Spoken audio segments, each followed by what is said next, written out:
Hello, this is the first ever TAG talk, and this is Simon Hurst presenting it. I'm the Communications Secretary for the Traditional Architecture Group, and I'd like to just run through a few interesting capitals I've seen across my travels on holiday, mainly over the last 10 years while having a digital camera, so they're easy to access. I have lots of 7x5 prints and some albums, but I'll have to wait to scan those to include them in a further presentation.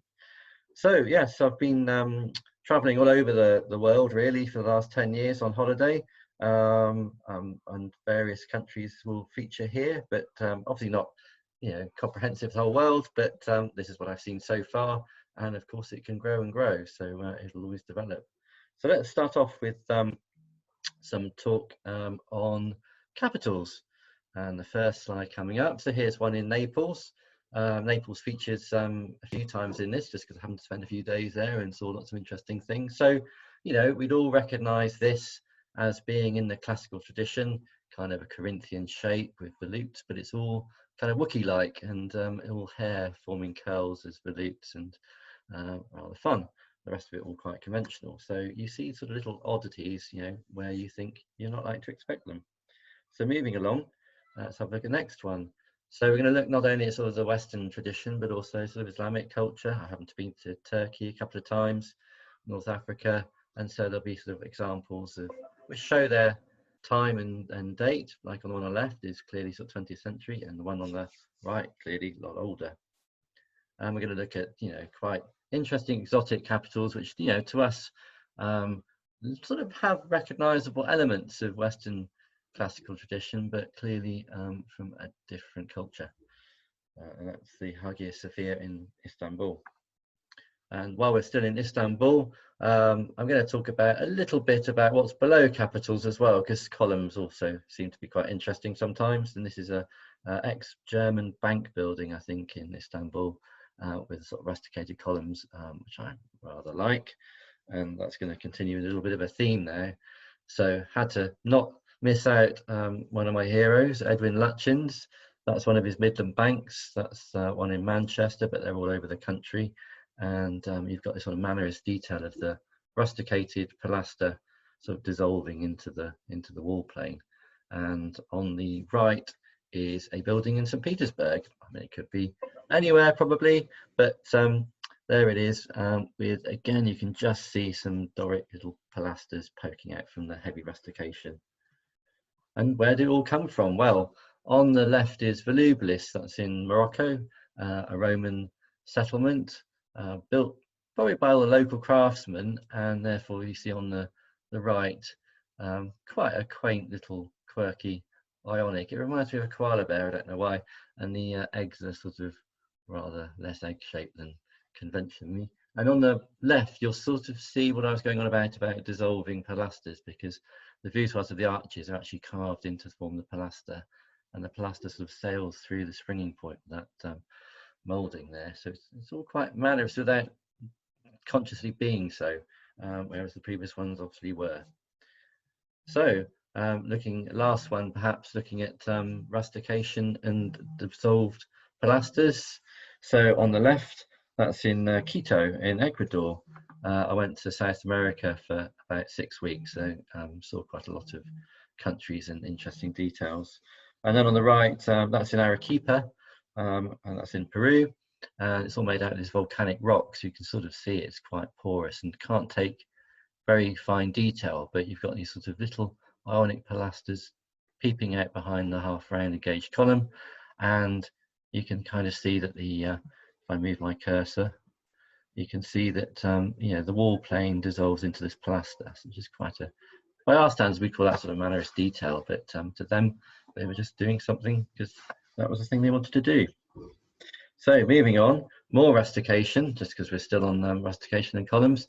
I rather like this one, which is in Quito, Ecuador again. That's the monastery, sort of 1550s to 1680s it was constructed, and I like the way the rustication sort of straps the column to the wall, stop it escaping.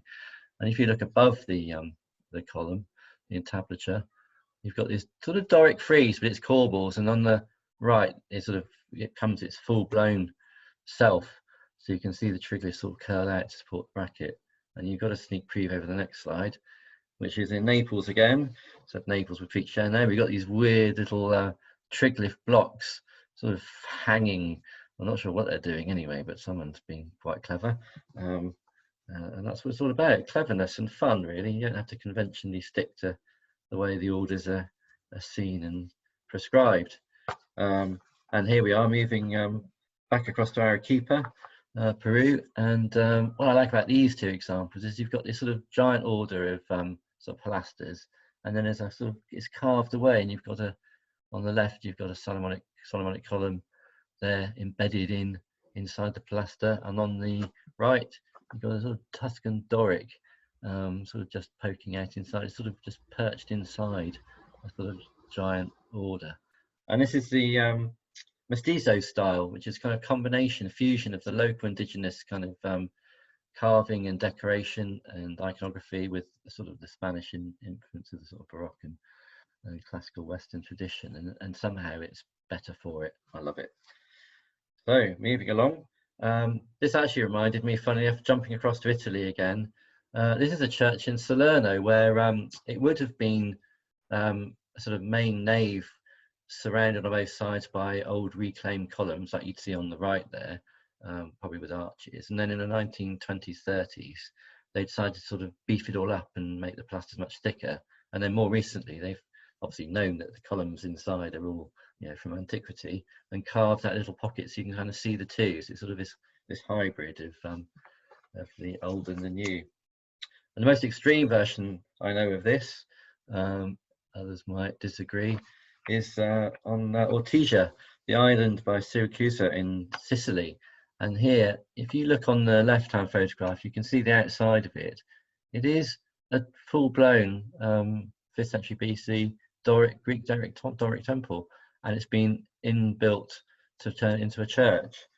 So yeah, it was refronted, I think, in 1690s, sort of Baroque style, but it was 1200 years a Greek Doric temple, and then after that a church. And on the right you can see the inside of it, which again is they've just carved out the walls on the side to kind of make it work as a nave with 2 aisles.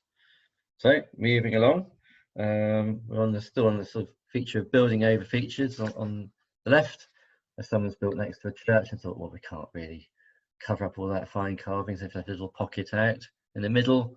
Very typical, you see this everywhere. This is a reused reclaimed column. This is in Cordoba in Spain, and it's just used to reinforce the corner, stop getting chipped off by carts and things. And then on the right, I love this one. This is in Malaga in Spain. Reused bits, enormous column shafts and tiny little capitals, which clearly never would have fitted on there, but all makes rather fun, interesting, quirky composition. So now we're going to look at just a few more little relics of bits of classical architecture outside the original context. So a rather fun Capitol on the left, that's outside the Hagia Sophia in Istanbul. And then in the middle, that's the Royal Mausoleum of Mauritania in Algeria, about 2,000 years old, an Ionic. Most of the capitals, I think, robbed, and a lot of buildings became ruined, not through just general decay, but actual active robbing, quarrying of the stone. And the poor little capitol is lying upside down. And a rather fun wide-eyed one on the far right, that's also from Algeria. So while we're on sort of interesting scrolly Ionic, how about this one here coming up? So on the left, this is Granada, Spain, the Renaissance Palace, about 1527. I just really like the very fine, thin, sort of paper-like scrolls that you see. And then nipping back on the right to Arequipa, I just like this shot because I managed to time it quite well for the man with the box. And even then other wide-eyed Ionics, it's all very sweet. And then moving on, we've got a sort of bearded Ionic, that's in Arequipa. In the middle, a really bearded one. So these are, this is the actual temple of, Tivoli. This is the organ fountain, Villa d'Este, 1570s, with these kind of caryatid sort of figures. Well, tenemons or antelids. They might be antlis, might not be. Anyway, and then on the right, that's a proper kind of caryatid, the Ionic form with a lady, and that's in Argentina, Buenos Aires. Would you have guessed that? So another building in Argentina, Buenos Aires again, just another, they have a very fruity kind of language of mixing elements, which you'd recognize. You know, you've got bits of Ionic on that left-hand photograph, and on the right, they've decided to stretch an Ionic kind of capital over 2 columns. It's sort of composite really, and then up above you've got the triglyphs of the Doric, so you know they didn't mind mixing and matching as long as it looked this part. That's what they did. So we're still on deviations from the norm, and how about this one? If one Ionic capital isn't enough, why not stack 3 on top of each other? And that's in Quito, Ecuador. And then how about some Ionic pilasters wrapped around a corner? This happens a fair bit actually. There's one in Regent's Park, which I need to find a photograph of it.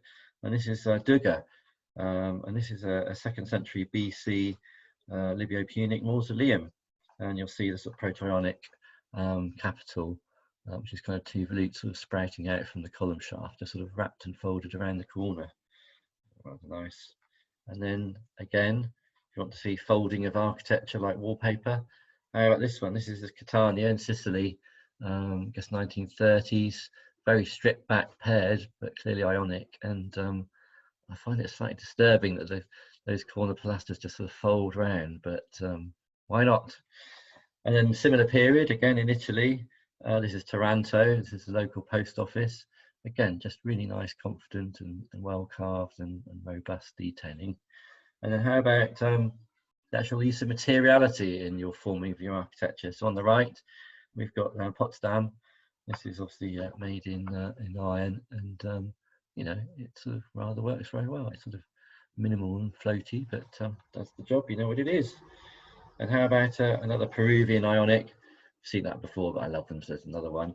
And then that leads through to Arequipa, and then yeah, the one on the right is actually Cusco. So we've got the little, if you look, you've got the column capital here, and then one of them just poking out from inside this pier as a sort of little bracket corbel, and that happens quite a lot. So this is all from Cusco.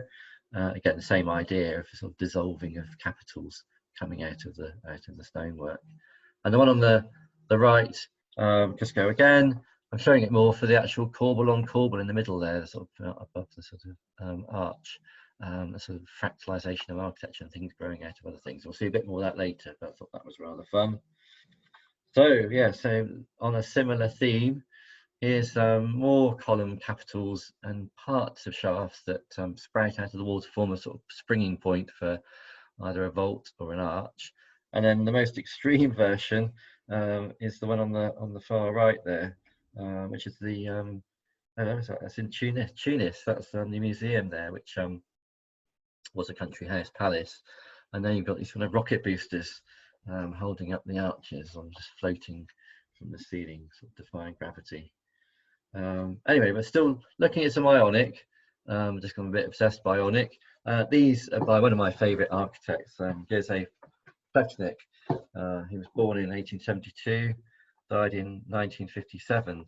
He started work in Prague, moved to Vienna, and then back to Ljubljana, his hometown, from the 1920s. And these are examples from that period where he was prolific, built everything, all the bridges across the river, the sluice gate, the cemetery, lots of public buildings. It's well worth a visit. So we'll see some more Plečnik in Ljubljana, in Slovenia here. So this is the sluice gate with this sort of Proto-Ionic coming out with a nice lady's head between it, and then you've got these sort of floating capitals up above on those shafts. And then Plečnik again, he did all the lampposts, 2 on the middle and left in Ljubljana. And on the right, we've got Prague Castle. This is a staircase it's cut through, and this is one of the landings with, again, one of his unique Ionics. He seems to relish reinventing the wheel there. And then 2 more from Prague Castle. So this is the other side of that staircase. It's cut through the main building with these lovely bowls supporting the entablatures. And then the middle shaft, you'll notice, if I can move my little cursor, there's this little Ionic capital as a corbel. And another one on the right, not sure what that is really, but again, very inventive one of the most inventive architects I know. And it started off with one of his early works in Vienna here, look, which is all concrete, barely got a capital at all, you could say. I mean, it's sort of brutalist really, but very, very, very elegant, I think. So we're on sort of minimalism now. So I'll show you one from Germany. So we've got a bit of the stadium there, 1936, Albert Speer. And you know, you've got just a hint of a sort of capital detail on those inner little columns between the gateways going through under the seating, but nothing on the main columns on the left there. Very, very strict and minimalist. And then I thought go maximalist. Again, Berlin, Sanssouci, Potsdam, and this is a Chinese house with full-blown columns, gilded, and yeah, two extremes really there. Good fun. And then not quite finished with Ionic, bit of Bulgaria, and some sort of 1930s, 40s, I guess. So again, some Ionic, and again, just very much of its time, very confident, and kind of, you know, harping back to the past, but bringing it forward. And then let's move on to some other types. So we've got some Ionic with a Doric frieze. This is in St. Petersburg, and again, I was just going past on the boat. I think you can't do that. That's completely wrong. But you know, why not? You know, it's a nice, interesting mix. And if you're not a purist, it's not going to offend anybody. If you are, then look away. And then let's move through to some more permutations. So these are more sort of robust Corinthian and composite types. We've got a very nice one on the left there, from Catania, Sicily. Got Lecce in the middle, and we've got Lecce on the right as well. Some fern sort of fronds forming capitals within a sort of conventional classical kind of form. And then Lecce again, we got this one populated with angels, cherubs, and on the right, that one is in Noto, which is Sicily, and that one's again a sort of mixture of interesting Ionic-y swirls and Corinthian-y forms. And then here's another one, rather fun one. On the left, sort of just scrolly, and then on the right, we've got one which is kind of no capitals at all. It's just got a sort of fish scale kind of column and this little fish scale sort of console. But then moving on again, these two are in Lecce. So again, you work with a sort of traditional form, and then you populate it with iconography that actually has some meaning to your sort of own purpose. So obviously a Catholic church and motifs that sort of would be recognised by the brethren.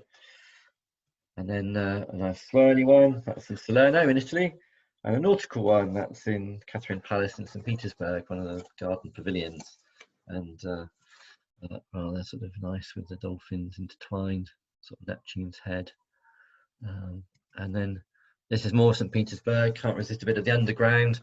So you've got these columns sort of representing all the different trades. You've got electricity on the left, and you've got mining and sort of yeah, on the right with the Davy lamps and the sort of pneumatic drill.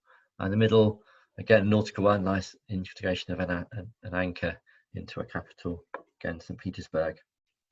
So we're sort of moving through a bit into the 20th century with that metro station, 1950s, I think that is. And here we are in Cuba now, and some Art Deco. This is the university building, the library, with these kind of Deco Corinthian. Kind of work more fun on the right. You can see where they're sort of truncated into a really thin, skinny version, very wide awake. And moving along, another Art Deco one on the left. We got the Picardy building in Havana. You know, it's kind of a recognizable capital bit with the logo, sort of the more modern motifs, but you know, does it really work? It's kind of like wallpapering. But then on the right, another hero, Charles Harrison Townsend, Horniman Museum in London. Again, you've got these giant order of these pilasters, which is sort of a capital but not. And then the ones above these little minor gallery of blind arcade, that's got definite sort of organic sort of capitals there, but yeah, in very much in the spirit of his own invention. And how about, again, more invention? Here is the British Museum, the sort of rear element by John Burnett, 1910, with a lion's head. Really kind of inventive and unusual and of its time, really good. And that whole sort of staircase thing is fascinating to look at. And then we've got one in Budapest on the Hungary with Mercury, over on the right. And this is going to feature a bit more now. There's a little bit of a theme. And oops, going back. So you can see he's got his wings on his helmet. You can see the shaft in the middle and 2 snakes either side. Let me try and move my cursor without. There we are. So there's these 2 snakes. And that's from a sort of legend of him trying to break up a fight between 2 snakes and throwing a shaft and then they intertwine, which is a normal motif you'll see in a minute. But here they are, they're sort of post sort of attack and they're retreating. Mercury's done his job. So here we are, some more weird oddities from Budapest. We've got the Gellert bars. It's kind of a capital, it's a light fitting, it's also the springing point for an arch, all in sort of glazed terracotta. The middle is Budapest metro station with these sort of wrought iron columns, and then you've got these kind of capitals sort of stuck on just because they want to ornament it. It doesn't really do anything, but makes it look pretty. And then on the right, sort of Atlantid again, so it's either an Atlantis figure or it's a sort of Telemon. And I could have shown endless versions of this from all around the world. That could be a talk all on its own, but there's just one because it's kind of fun and stylized. So we talked a bit about Mercury before, and in Lisbon it seems to feature quite a lot. So on the left, you've got the whole shaft, Mercury shaft, sort of winged shaft coming out with the 2 intertwined snakes we talked about, sort of sprouting out and engaging with the entablature. That is a bank building, so it's sort of related to commerce. And on the right again, that's also in Lisbon. You've got in the central element, you've got a sort of flaming torch there with the 2 snakes and the wings. I think after the earthquake, there was a whole rejuvenation of the city, so it's also a symbol of that. So that could be why it's sort of widely used through many buildings. So moving along, we've got this one's rather fun. Quito, Ecuador again. We've got a sort of triple decker kind of or triple column capital, this sort of ionic composite type thing. Maybe it's Corinthian, and you've got sort of pilaster and then a sort of 3/4 engaged column, and that sort of the capital as if it might sort of just have 4 capitals all rolled into one. And then more of that mosquito style over on the left in Arequipa, Peru, just absolutely covered in carving, beautiful with a sort of fern or it's a feather kind of capital on that sort of Doric sort of molding. And then some oddities from Prague. On the left there, again sort of Doric, no sort of capitals, just rather nice.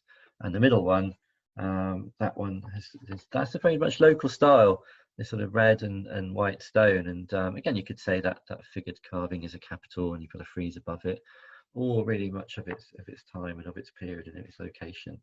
And then the very, very strange one, again in Prague, you'd recognise it as being columns with emphasis and capitals and even bits of entablature, but that's I've never seen anything like it. It's fun. And then I've got to include a bit of Greek revival. So I've been in New York, and that's got columns, pilasters, double capitals, everything. And a very similar vein, one of my other architectural heroes is Alexander Greek Thompson up in Glasgow. This is Homewood, a real set piece house. It's open to the public by the National Trust, and just beautifully detailed all throughout. So moving on to a bit of fractalization again. We talked earlier about columns that are embedded on columns and columns again. And the one on the left, that's Granada Cathedral, this sort of layering of, and every single little facet's got its own little sliver of capital there. I think it's very jazzy, that one. And then similar idea, much older and English, just a timber overmantle, again with the triple columns, all carved in oak. And then as we're in the UK, 2 very British orders, bringing us up a bit more to date.